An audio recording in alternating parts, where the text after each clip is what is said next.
A massive Israeli strike has targeted the Syrian Defense Ministry in the capital, Damascus. Here's the moment of explosion that sent smoke billowing into the sky. Look at this, guys. Bro.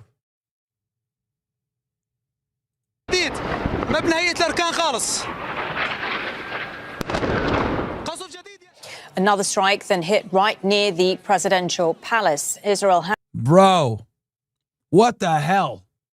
Had earlier threatened to increase attacks if Syrian government forces are not withdrawn from the south of the country. Israel says the strikes are to protect the Druze community living. Isn't this crazy that we got like 4K warfare? Literally 4K warfare, bro, in the Middle East, man. That's our tax dollars, chat. Bombing Syria, who we just ended doing diplomacy with, by the way.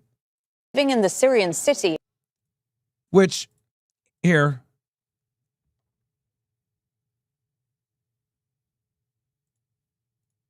Of Aswaida.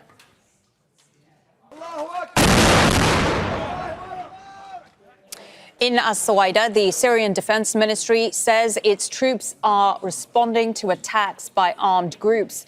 It says army forces are there to stop the violence between Druze fighters and other groups. Now, some of you guys are probably wondering who the Druze are. So let's go ahead and go through this real quick so this all makes sense, okay? So the Druze guys, right? They're not Muslim, Jewish, or Christian, really. Like, they're their own group of people. They're kind of diaspora people. Think of them as kind of like the Kurds, right? Basically, they're an Arab esoteric religious group from West Asia who adhere to the Druze faith, an Abrahamic, monotheistic, and syncretic religion whose main tenets assert the unity of God, reincarnation, and the eternity of the soul. Although the Druze faith developed from Islamism, Jews do not identify as Muslims. They maintain Arabic language and culture as integral parts of their identity, with Arabic being their primary language. Most Druze religious practices are kept secret, and conversion to religion is not permitted for outsiders. Interfaith marriages are rare and strongly discouraged. They differentiate between spiritual individuals known as yukai, who hold the faith secrets, and secular ones known as juhal, who focus on worldly matters. Jews believe that after completing the cycle of rebirth through successive reincarnations, the soul reunites with the cosmic mind. So, yeah, these guys basically, bro, these guys are not Muslims. These guys are considered, I guess you want to call them kafirs. They're not Jews. They're not Christians. They're not really anything. They have like their own religion.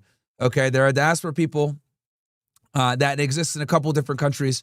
Syria, Lebanon, Israel, Venezuela. There's some of them. There's some in the United States, Canada, Jordan, Germany, Australia. But there's a good amount of them in Syria, especially in the Golan Heights. Okay, so if you go look here, and this is technically the Golan Heights, just so you guys know. It's a basaltic plateau at the southwest corner of Syria. It is bordered by the Yarmouk River in the south and the Sea of Galilee and Hula Valley in the west.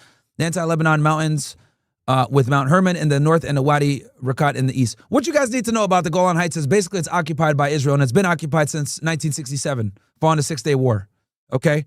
And here it is right here, right? So it's right on the border, right? Here's Israel, here's like the Golan Heights, and it's the last line before you get into Syria. Now, it's technically Syria, but it's occupied by Israel, okay? And a lot of Jews live in the Golan Heights. Began on Friday. But despite a ceasefire following negotiations with community leaders, violence has restarted, this time between the armed groups and Syrian government troops. Meanwhile, Druze groups from Israel and the occupied Golan Heights have blocked roads in protest against the violence in Aswaida. A large group also forced its way under the wire fence. Yeah, see, there's their flags right there. Which separates the Israeli-occupied Golan Heights from Syria. The protesters are calling on the Israeli government and the international community to intervene and stop the violence. Now, just so you guys know, a lot of them can get Israeli passports, but they choose not to, okay? The ones that are living in the Golan Heights occupied, for obvious reasons. And it's kind of half and half. Like, some of the Druze really like the Israelis and others don't. They don't like being occupied. Southern Syria. In a moment, we'll hear from Noor Odeh. She's in Amman on what the Israeli government has been saying about the latest strikes. But first, let's speak to Zaina Khoda. She's in Damascus. First, Zaina, you were standing in position just when those latest strikes took place. Just talk us through exactly what happened. Yeah, they bombed the area right behind her. Yes, we watched those strikes come in, one after another, in the heart of the Syrian capital, Damascus. Behind me, the Umayyad Square. Those strikes targeting the... Shout out to the Hakano 07 with the gifted sub. Appreciate you so much, my friend. Building of Syria's defense ministry. So strike after strike, it caused panic in the capital. Israeli warplanes were flying. Also, if you guys are brokies watching on Rumble and you're getting ads, say I'm a brokie and someone will gift you subs on Rumble, guys, okay? So, also on Kick. So wherever you're watching, you don't want to get ads on Rumble, say you're a brokie, someone will gift you a sub. Because I know you guys are probably getting some ads if you're not on a Rumble Premium. You could see them in the skies of Damascus. Now, no doubt, this is a significant escalation. There was also a strike near the presidential palace in the Syrian capital. So this is the Israeli leadership giving a very, very direct message to Syria's new authorities that they will intensify such strikes, they will escalate such strikes if the government does not withdraw its troops from southern Syria. We heard the Israeli defense minister say... Now, the reason why they do that, guys, is to create security, obviously, for the border, but the Israelis don't want them there, right? And then also the Israelis are using the bullshit excuse of, oh, we're coming in to protect the Druze, because the Druze are basically fighting with the Syrian military. And the Israelis are saying, oh, we're coming in to protect and stand up for the Druze. Bro, that's cap, chat. And we're going to talk about that in a little bit as well. Say this quite a few times in the past 24 hours. He wants a demilitarized zone in that area, and he wants, in his words, to protect the Druze community. Yeah, okay, bro. Netanyahu caring about people that aren't Israelis? Yeah, okay, bro. Okay. I say this quite a few times in the past 24 hours. The government does not direct message to Syria's new authorities that they will intensify such strikes, they will escalate such strikes if the government does not withdraw its troops from southern Syria. We heard... And that's the Golan Heights area that I was telling you guys about before, right here. This is a very highly contested area from a strategic standpoint. The Israeli defense minister say this quite a few times in the past 24 hours. He wants a demilitarized zone in that area, and he wants, in his words, to protect the Druze community where we are seeing violence in the south of the country. So right now, the government really is in a difficult position, because if it continues its advance in Sueda and maintains a presence in the province, then it will trigger more strikes like this and endanger its hold on power. But if it decides to withdraw from Sueda and, give in, if you like, to Israel's demands, then the government has failed in its efforts to extend its authority across the country. One of its greatest challenges to unite this fractured country and ensure that, the government is in control of all areas. So in the hours and days to come, this is it's a turning point. We've seen bouts of violence. Absolutely nuts, man. Since the fall of the Assad regime in December. But many will agree, if you talk to them in Damascus today, what we witnessed today really is a turning point. And the Syrian authorities in a position where they could see the Israelis change the balance of power on the ground. And Zaina, I wonder if you could remind us of how we got to the level of escalation we're seeing today, because this time yesterday we were talking about a ceasefire in Sueda between the government and the groups there. So talk us through exactly what happened since then. Shout out to Blank Star with the gift of sub. Appreciate you. Well, since the fall of the regime of Bashar al-Assad, we've seen bouts of violence in southern Syria. Sueda, the province of Sueda in the south of the country, this is a majority Druze province. They enjoyed, a level of autonomy, if you like, and they were in charge of security in the area. Now, the Druze are divided. They are not united in their dealings with the new authorities in Damascus. You have Druze groups. And just so you guys know, this is very important for you guys to know, there's different tribes of Druze. There's Druze that love the Israelis, there's Druze that hate them. And they almost all kind of operate independently. So it's very, depending on which tribe you're dealing with, who you're talking with, they're going to have different political affiliations and different political loyalties. All right, so that makes things very difficult to deal with them. They're kind of, think of them as a wild card in the Middle East, the Druze. Groups that are ready to deal with the state, who want to see the state extend its authorities. Of course, they have some concerns. But then you have other Druze groups like Sheikh Hajri, who are demanding international protection, who are rejecting the presence of the government in the area, and who are putting up armed resistance. Now, in the past rounds of violence, it ended with negotiated settlements, and the government had agreed to pull out and to give the Druze fighters some level of autonomy. This time around, they have managed to secure much of Sueda city. And, this advance really coincided with these strikes. So Israel is really giving that message to the government to pull back. If indeed the government pushes in, they're going to have to reach some sort of local agreement with the people of this area. So, a lot of challenges ahead, security challenges, making sure that the different communities in Syria, because this is really a divided country, feel that they are safe and they have their rights. And there's many different groups, guys. You got the Sunni Muslims, you got Shia Muslims there, you got Bedouins, you got Druze. There's so many different, and this is why Syria's had so many problems and so many civil wars, because there's so many different sects of groups of people that has created conflict. And all this, plus facing now an external actor which has directly involved itself, A.K.A. Israel, in what was a local conflict. And Zaina, have we heard anything? And that's by design. They're not coming in to save the Jews. They're coming in to further create chaos. From the Syrian government over the course of the last few hours, because we've had these strikes on the army headquarters, we've had these strikes on the presidential palace in Damascus. What options are actually available to the al-Shara leadership right now?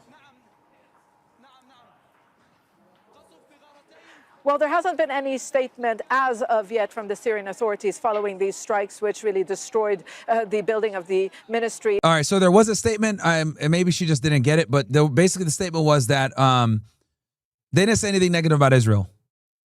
That's the takeaways. They didn't say anything negative about Israel, even though Israel's conducting these strikes. Of defense. But yesterday we heard the Syrian foreign And we're going to talk about why they didn't say anything about them in a second. minister criticize, deplore those Israeli Shout out to the Shift Podcast with the 5 gifted. Thank you so much, sir. Welcome. On Rumble. Punch. strikes, because Israel has been targeting government forces in the Sueda area. Every time they try to advance towards the city, they have been targeting reinforcements that are being sent from Damascus to Sueda. The highway is really dangerous. It's really dangerous to drive along that highway. What the Israeli army was trying to do really is to prevent those reinforcements from reaching Sueda, to help those who oppose the new authorities in Damascus, trying to ensure that the balance of power does not tilt in the favor of the Syrian government. But months ago, the Israeli political leadership said that they will enforce a demilitarized zone in the south of Syria. So they don't want to see any presence of government troops in that area. So, the government, like we mentioned, is in a difficult position. There were, negotiations, behind the scenes negotiations, which even the U.S. envoy Tom Barrack talked about recently between Israel and Syria. Of course, normalization has been, it's still off the table, but to reach some sort of a security arrangement between these two countries now with what is happening, definitely if any progress has been made, it will now mean that, they're back to square one. Many thanks for that. Zaina Khoda there for us in Damascus. Let's go to Noor Odeh. She joins us from Jordan's capital. She's in Amman because the Israeli government has banned Al Jazeera from reporting inside Israel and the occupied West Bank. So, Noor, talk us through. I love how they always set it up whenever they have someone reporting from Jordan. They say, yeah, just so you guys know, we're reporting from Jordan because Israel keeps kicking us out of Israel and they're occupying. I love how Al Jazeera always says that shit. It's hilarious. What you've been hearing. They always make sure to put that footnote in there. Yeah, we're banned, by the way, just so you know. Democracy from Israel. Yeah. Freedom of the press, my ass. Hearing from the Israeli military regarding their involvement in Syria so far. Well, Marlene, let's start with the latest. The Israeli military chief of staff has reported to instruct the Air Force to move more fighter jets, more drones to the Syrian front, and to allocate more manpower from the military to that front, even if it's at the cost of other fronts on which Israel is waging war. That means that Israel now considers this an immediate priority. We've been hearing from the Israeli Prime Minister, who addressed Druze Israelis, who his constituents who serve in the Israeli army. That's, of course, not all of the Druze community, but certainly a sizable portion of it. He asked them not. Yeah, there's a good amount of Druze in the IDF guys. Actually, one of the guys that's responsible for delivering the food, I think he's a Druze guy. Let me look him up real fast for you guys. IDF Druze commander.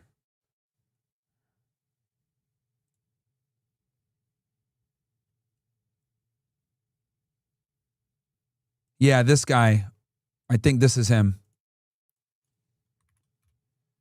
Yeah, this dude. So this dude was the one that was saying, yeah, so this guy's an Israeli Druze officer in IDF.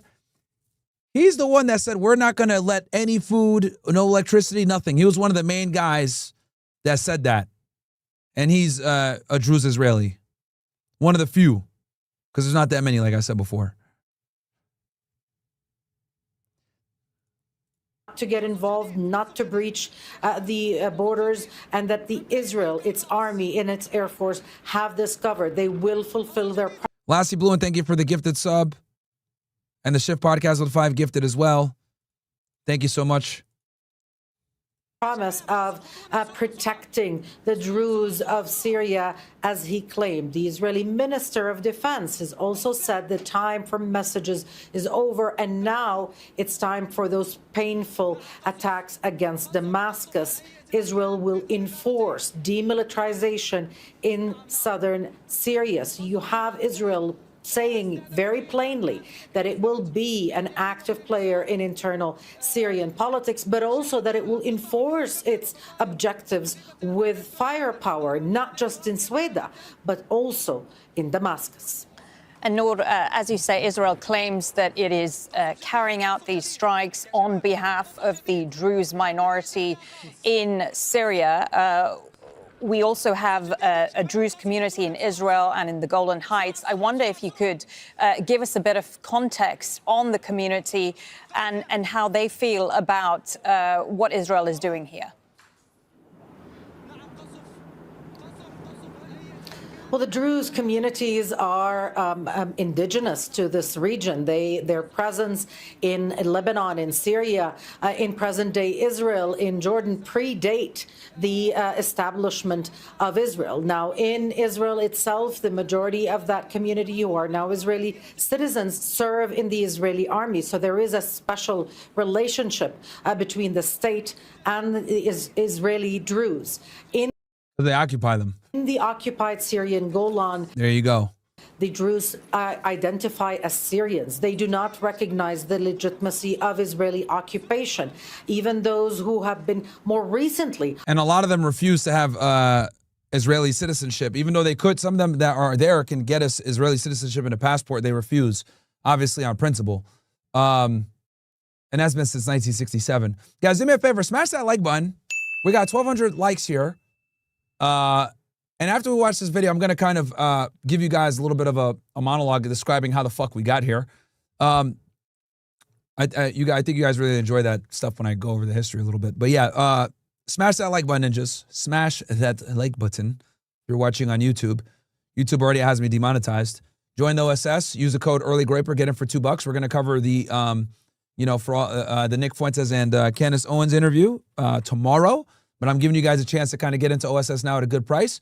Make a move early. And we're going to do a long stream tomorrow. Tomorrow's going to be a big day. Occupied in the additional territory of the Syrian Golan that Israel occupied since December of 2024. Do not... And since Nick already leaked it, we are working on doing something with Nick very soon. So it's going to be lit. It's going to be lit. Sometime end of this month, maybe early August, we're going to do something with Nick. So shout out to him. And yeah. Identify or affiliate. Since Nick already leaked, God damn it. With Israel. Having said that, there is concern within the Druze community in the occupied Syrian Golan and beyond about what is happening. There are fears about the future of Syria, the nature of the Syrian state, and how relations could be maintained, how Syria can be maintained as a united country that can be inclusive.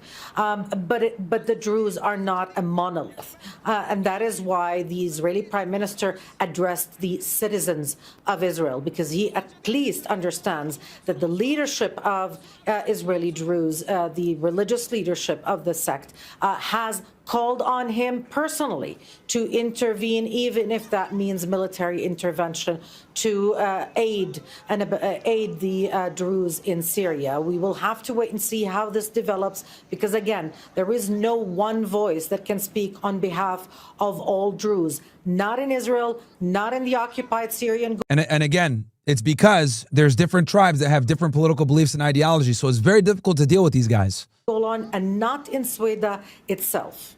Okay, Noor, thank you for giving us that context. Noor Ode there for us in Amman.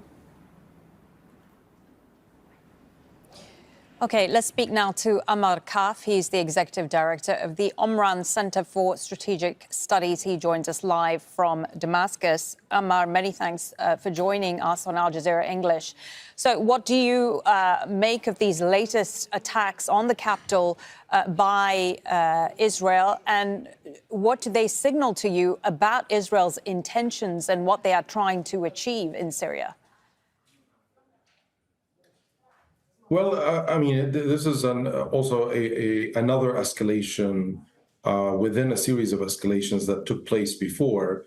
But it seems like Israel has been adamant to put its dominance over internal politics in Syria, and especially the southern front. Not only security, but... Now, from what I understand, guys, just so you know, this all started from a robbery that went down where I think a Druze-owned business or market was robbed by some Sunni Muslims out in Syria, or Shiites, one of the two.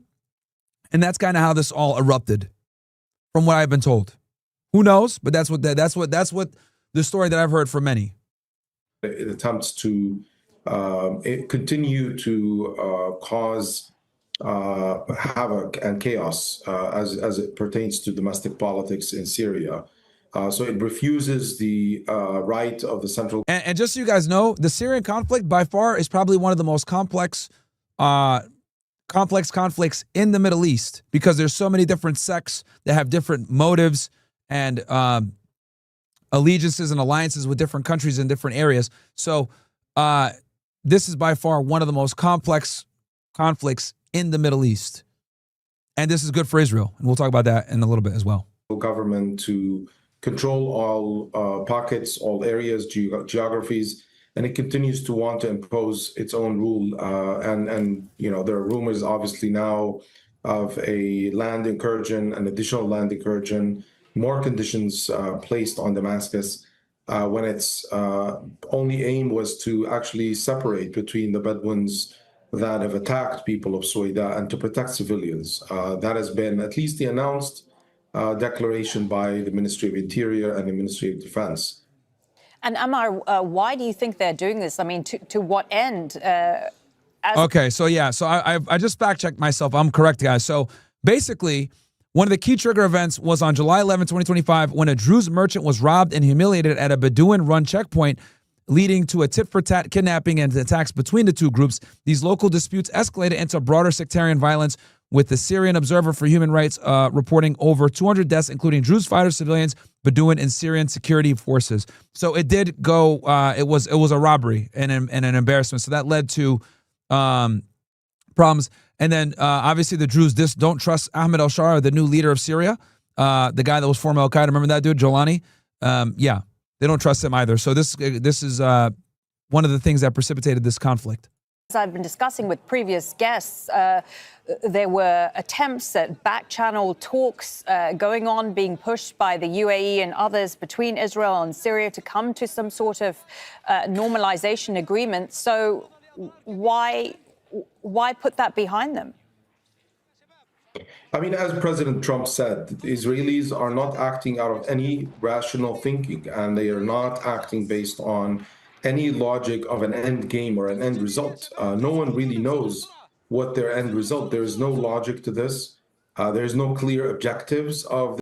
The objective is to keep the Middle East destabilized and weak. That is the objective. This operation signals to Damascus: don't come to, don't touch the Druze in Suwaida. Okay, what then?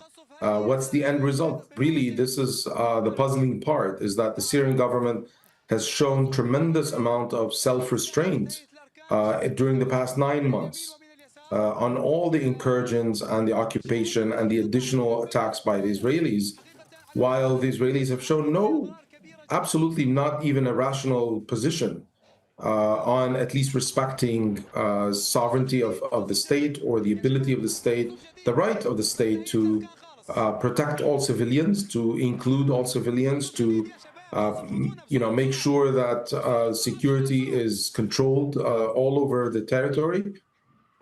This is really unexplainable, and I mean, there are many theories on this, but the end result doesn't seem to be clear. The same like all of their adventurous wars in the region had no specific objective or an end result to it. So what do you make of the timing then of these recent attacks, particularly the ones that we've seen today on the presidential palace and the military? Yeah, guys, this literally was going down just a couple hours ago. This is all fresh news, like as of today. I mean, it's a clear message to the Syrian government that the Israelis are not going to be silent. The Israelis will not allow the Syrian government to spread and dominate its, hegemony, its authority all over the territory. Unfortunately, this is a message to, the local groups that supposedly that Israel is going to be behind you. Unfortunately, we all know history. Whether it's the Israelis or others, they on the long term they won't back local groups, and so there are certain groups in Suwaida who are being lured to believe that the Israelis will come to quote protect them, while their best guarantee for stability is with the general population of Syria. Is about inclusivity, is about participatory structures that we hope to establish.